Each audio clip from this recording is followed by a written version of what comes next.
श्रीगणेशाय नमः। जटाटवीगलज्ज्वलप्रवाहपावितस्थले गले वलम्ब्यलम्बितां भुजङ्गतुङ्गमालिका। डमक् डमक् डमक् मनीननादवड्डमर्वयं चकार चण्डताण्डवं तनोतु नः शिवः शिवम्। जटाकटाः सम्भ्रमं भ्रमन्निलिम्पनिर्झरि विलोलवीचिवल्लरि विराजमानमूर्धनि। धगद्धगद्धगज्ज्वलल्ललाटपट्टपावके किशोरचन्द्रशेखरे रतिः प्रतिक्षणं मम।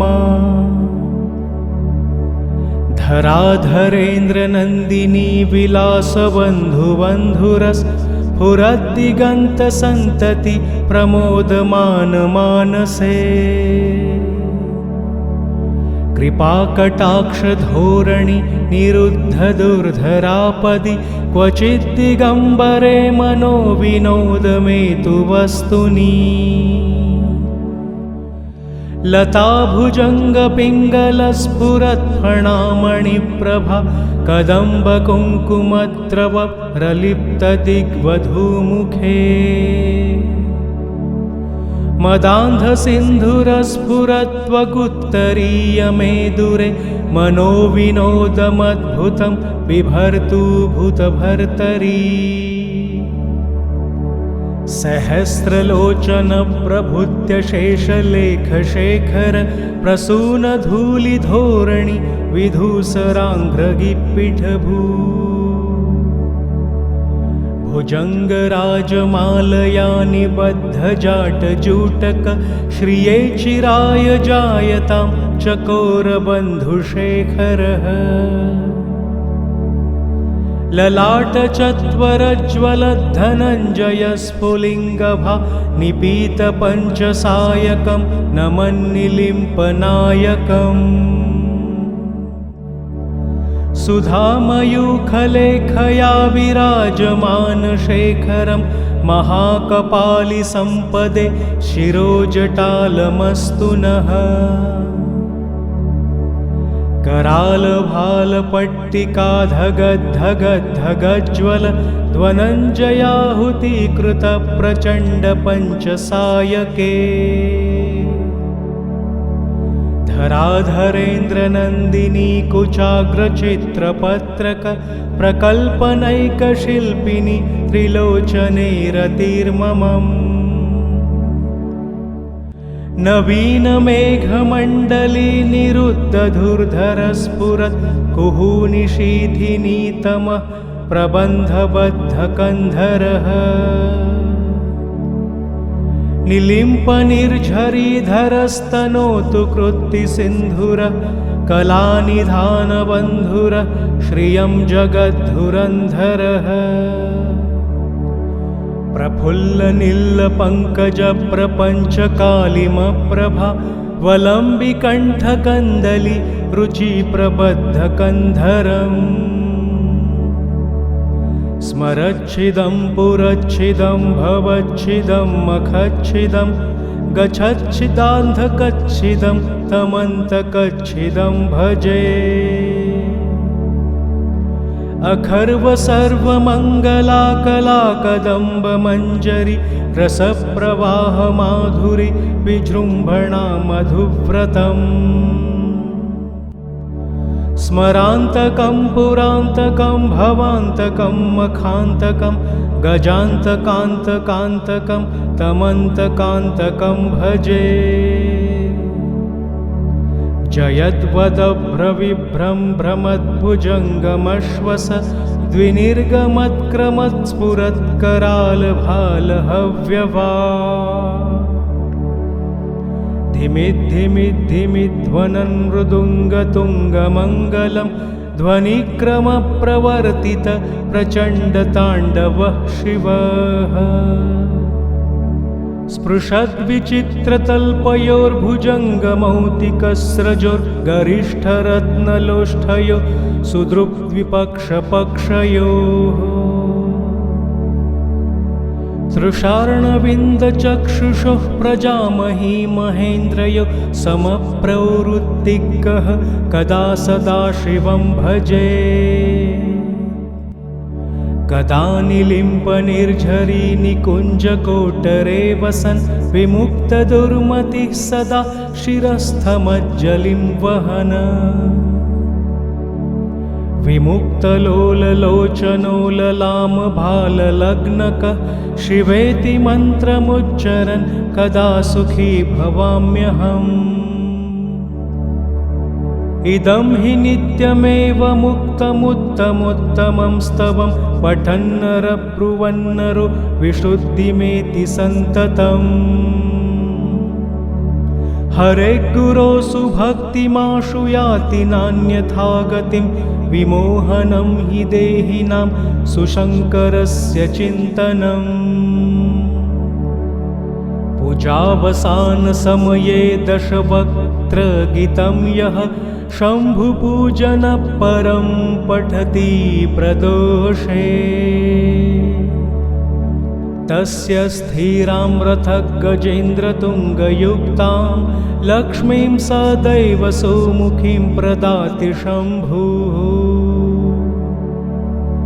इति श्रीरावणकृतं शिवताण्डवस्तोत्रं सम्पूर्णम् श्रीगणेशाय नमः। जटाटवीगलज्ज्वलप्रवाहपावितस्थले गले वलम्ब्य लम्बितां भुजङ्गतुङ्गमालिकाम् डमक् डमक् डमग्मनीननादवड्डमर्वयं चकार चण्डताण्डवं तनोतु नः शिवः शिवम् जटाकटाः सम्भ्रमं भ्रमन्निलिम्पनिर्झरि विलोलवीचिवल्लरि विराजमानमूर्धनि धगद्धगद्धगज्ज्वलल्ललाटपट्टपावके किशोरचन्द्रशेखरे रतिः प्रतिक्षणं मम धराधरेन्द्रनन्दिनी विलासबन्धुबन्धुरस्फुरद्दिगन्तसन्तति प्रमोदमानमानसे कृपाकटाक्षधोरणि निरुद्धदुर्धरापदि क्वचिद्दिगम्बरे मनोविनोदमेतु वस्तुनि लताभुजङ्गपिङ्गलस्फुरत्फणामणिप्रभा कदम्बकुङ्कुमद्रवप्रलिप्तदिग्वधूमुखे मदान्धसिन्धुरस्फुरत्वकुत्तरीयमेदुरे मनोविनोदमद्भुतं बिभर्तु भूतभर्तरी सहस्रलोचनप्रभृत्यशेषलेखशेखर प्रसूनधूलिधोरणि विधूसराङ्घ्रगिप्पिठभू भुजङ्गराजमालया निबद्धजाटजूटक श्रिये चिराय जायतां चकोरबन्धुशेखरः ललाटचत्वरज्वलद्धनञ्जयस्फुलिङ्गभा निपीतपञ्चसायकं नमन्निलिम्पनायकम्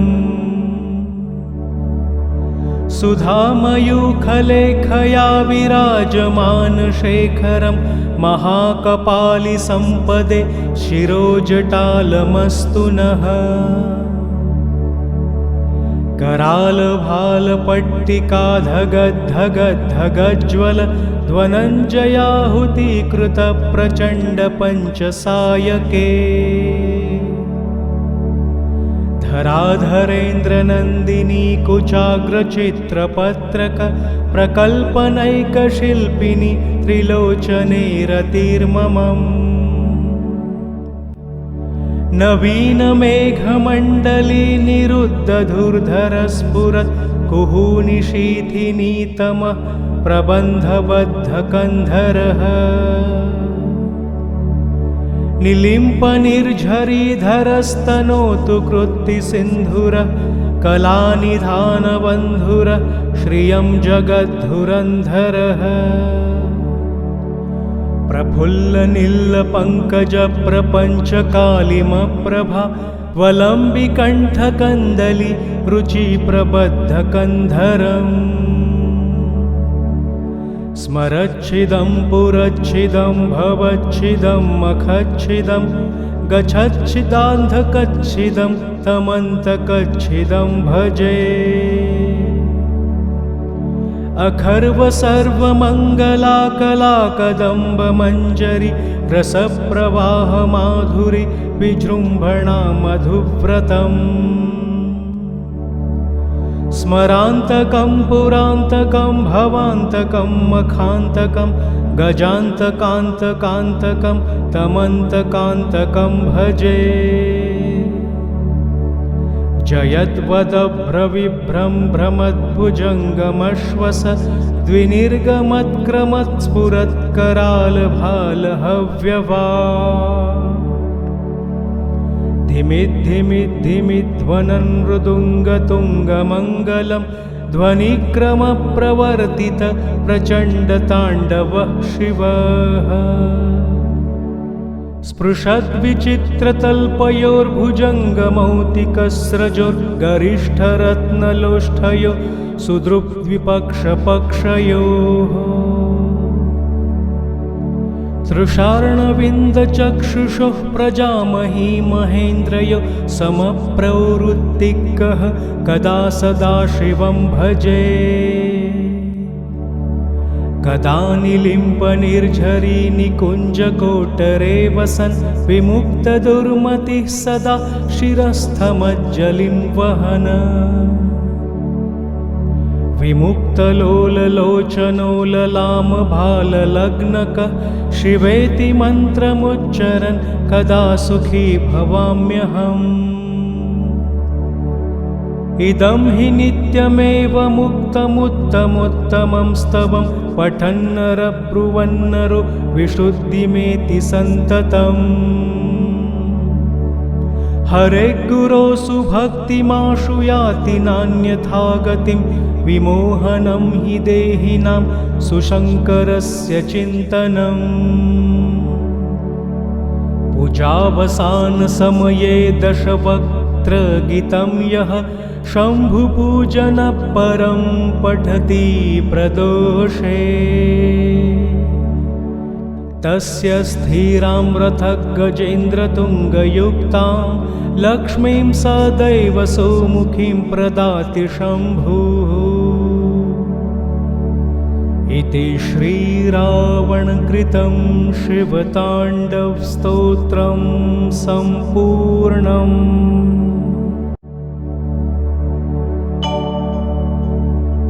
श्रीगणेशाय नमः। जटाटवीगलज्वलप्रवाहपावितस्थले गले वलम्ब्यलम्बितां भुजङ्गतुङ्गमालिका डमक् डमक् डमक् मनीननादवड्डमर्वयं चकारचण्डताण्डवं तनोतु नः शिवः शिवम् जटाकटाः सम्भ्रमं भ्रमन्निलिम्पनिर्झरि विलोलवीचिवल्लरि विराजमानमूर्धनि धगद्धगद्धगज्ज्वलल्ललाटपट्टपावके किशोरचन्द्रशेखरे रतिः प्रतिक्षणं मम